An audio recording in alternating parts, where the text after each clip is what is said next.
Welcome to a VSA Capital video blog with myself, Andrew Monk, the Chief Executive of VSA Capital, and also I'm delighted to have with me Larry Zulch, the Chief Executive of Invinity Energy Systems. So, Larry, you've been over in the UK, which must be quite exciting because it's a bit of a change from San Francisco. You're actually allowed to come visit us now, and you've been over here for about 10 days, up in Bathgate where your production facilities are, and then down in London seeing a lot of institutions and that sort of thing. You know, what's the highlight of your trip been? I have to admit that being in Bathgate and seeing production VS3 Invinity flow batteries, not just one or two, but in the car park and in the lot next door and then being worked on inside, it was tremendously exciting. And we have a great team there, and they're very focused on delivering projects with really the first flow battery ever in the entire industry that is a product, a standardized product built in a factory. Okay, so you were excited by what you saw at your factory, that's great. But hey look, you came down to London to see your shareholders and the share price is down a little bit since you last saw them probably. I mean, did you get a little bit of a telling off, or were they very happy with what you got to say to them?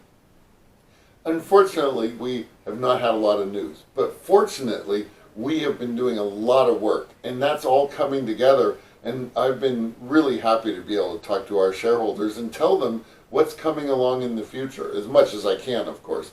And the response has been tremendous, because it's easy to think, without hearing anything, are there things that are wrong, COVID, da-da-da, but the truth is, it's been a fantastic year where we built an organization that's scalable and able to produce our batteries, and things are going quite well.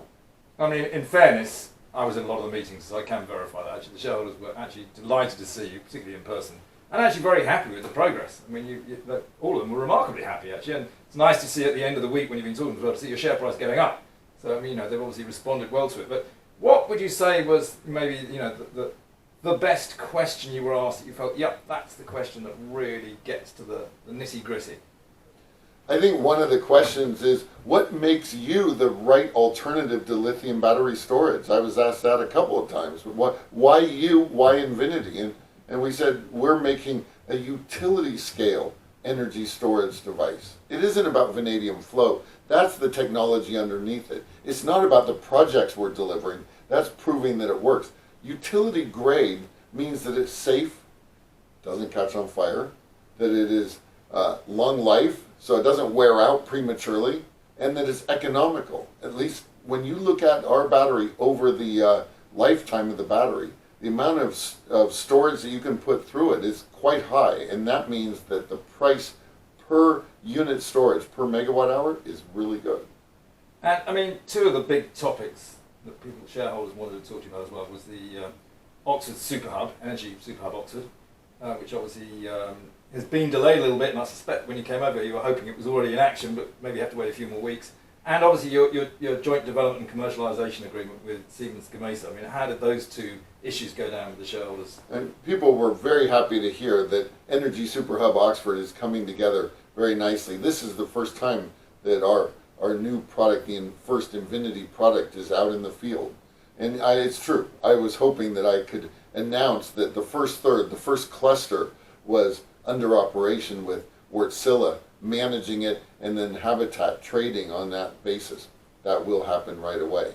So that was good. And then being able to talk about addressing an entire new market, because that's the whole point of our Siemens Gamesa relationship, is being able to address utility scale energy storage needs.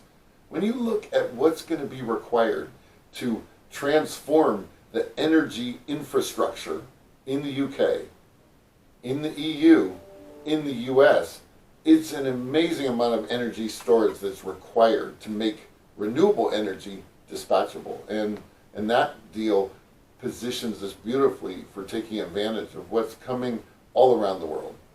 And I mean, I think one of the things that certainly shareholders wanted sort of to be reminded of, I suppose, a little bit, was the size of the market, as you mentioned there. I mean, it really is huge. I mean, in America, with these bills going through Congress and the Senate, I think, the numbers you've been talking are just massive. I mean, can you actually do those numbers?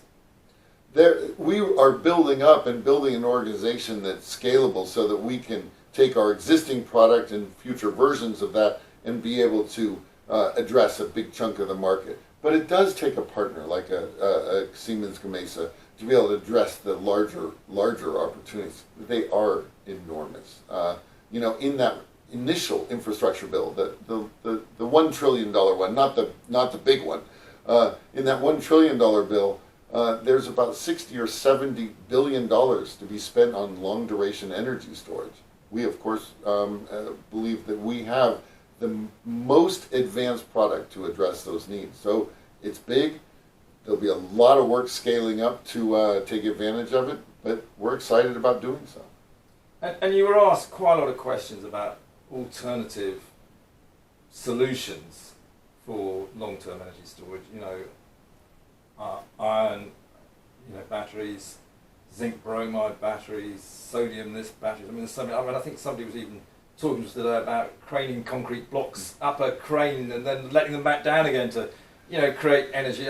You gave a pretty concise answer, which is that most of those are just so far off left of field, they're just not going to happen. You feel pretty confident about that? Yeah, first of all, it's such a big market that there will be room for a lot of different technologies.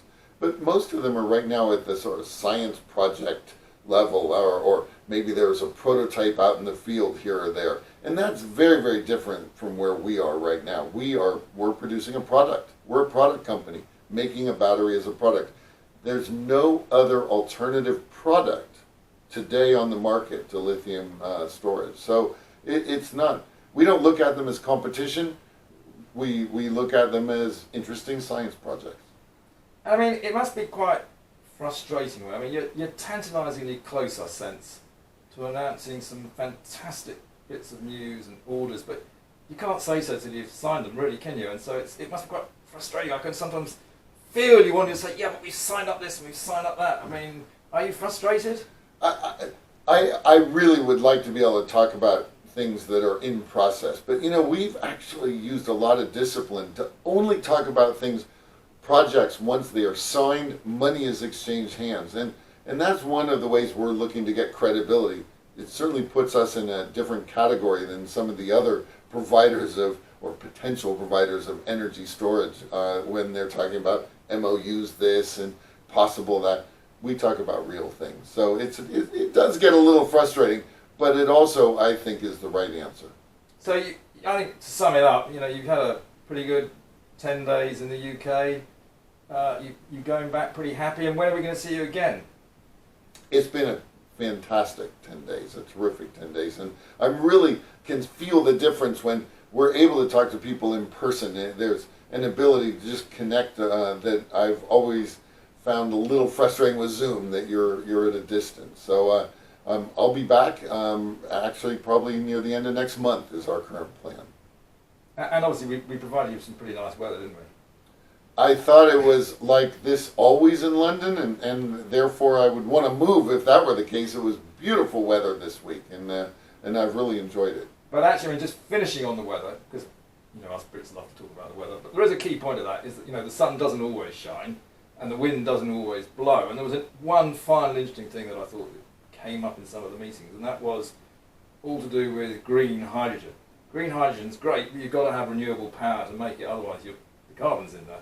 Now, if you're going to have a fuel cell linked into, say, a solar farm, it doesn't work, does it, when the wind's not blowing? So you've got to have that constant flow of energy, which means you've got to have your battery. So in fact, one of the comments was, when is ITM going to buy Invinity Energy Systems? And you can give the reply now to me, what you said. So that was a cracking reply. Go on, you tell me what you said. I said, we're not yet ready to buy ITM. Wait a little bit for that. The truth is that hydrogen is very important, and ITM makes some great electrolyzers, and they transform electricity into green hydrogen when the electricity comes from renewable sources. But we all know, and it's true about renewable sources, whether they're wind or solar or tidal, they vary up and down. Those electrolyzers like to have a constant source of electricity. And so the way to turn renewable energy into a constant source of electricity is battery storage. So we're tremendously excited about ITM selling more and more electrolyzers, powering them with renewable energy, and putting our energy storage in the middle. Larry, it's been great having you over here. I'm looking forward to the next time, and I think it's as you say, it's been great having you in person. And there's no question about the shareholders, and hopefully new shareholders as well, will have appreciated it as well. Thank you very much. Thank you, and really thank you for your hospitality and for the opportunity to talk with you today.